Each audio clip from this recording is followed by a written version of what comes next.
Já ty stromy neobjímám.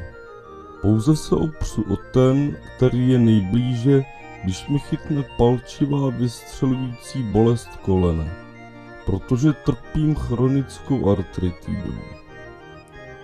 Vždycky jsem rád chodil na procházky do lesa nebo do parku, ale nyní mi v tom brání bolest mých starých opotřebovaných kolenních kloubů. Také cítíte, že by vám váš kloubní preparát mohl pomáhat více?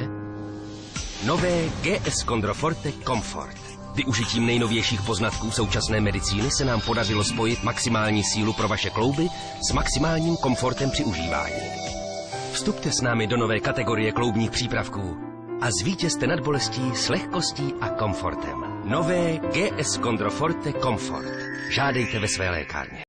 Já od jisté doby mohu chodit třeba i na procházky k Pražskému hradu, kde sídlí ten chamtivý blbý hlupák. A moje dcera je ráda, protože to právě ona mi doporučila GS Chondro.